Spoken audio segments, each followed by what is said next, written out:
Il y a aujourd'hui 2000 lobbyistes qui sont à temps plein dans les couloirs de la Commission à Bruxelles, qui sont payés par les industries qui peuvent le payer.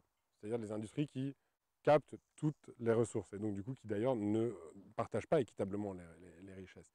Et donc ils sont là, payés pour faire passer des lois qui sont favorables à leur industrie. Et on comprend assez facilement que ces industries ont des intérêts qui sont totalement contraires à ceux de l'intérêt général. Et donc, il faut peser contre ces gens-là. C'est ces gens-là aujourd'hui qui écrivent les lois. Ils écrivent les lois, ils disent bah, tiens, pour la transformation ou pour les marges distributeurs, voilà ce qu'il faudrait dire. Et puis le député, il ne comprend pas tout. Enfin, personne ne peut tout comprendre. Il a un nombre de sujets à traiter énorme, donc on ne lui en veut pas. Mais il se laisse quand même simplifier le travail. Et puis en plus, s'il peut bénéficier de quelques cadeaux, il est encore plus content. J'en sais rien. Je ne sais pas si ça existe. En tout cas, ça existe certainement dans d'autres pays au moins. Et donc, les lobbyistes font ça aujourd'hui. Et les lobbyistes sont un peu sans foi ni loi. Et ils nous mettent dedans sans vergogne et surtout en nous laissant, nous, très peu de marge de manœuvre. La seule marge de manœuvre qu'on a maintenant, c'est de nous-mêmes jouer les lobbyistes citoyens. Et pour jouer les lobbyistes citoyens, tout le monde ne peut pas le faire, c'est clair. On ne peut pas être maraîcher et en même temps lobbyiste. On peut apporter de la matière pour les lobbyistes citoyens. C'est ça un peu qu'on cherche quand on fait le tour Ferme d'Avenir, par exemple. C'est trouver plein d'exemples et plein de soutiens et voir qu'en fait, on pèse beaucoup, qu'on est beaucoup. Ce que je disais aussi, c'est que les colibris doivent se compter, ils doivent se voir. On doit être conscient qu'on est les 99%. Quoi.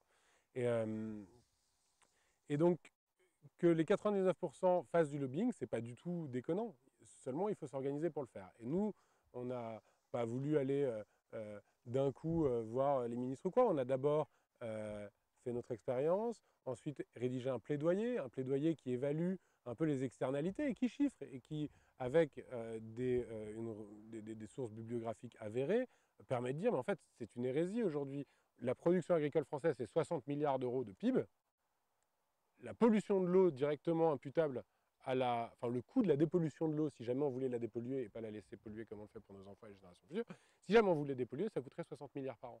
Donc ça n'a aucun sens de faire ça. Et donc ces chiffres-là sont tellement évidents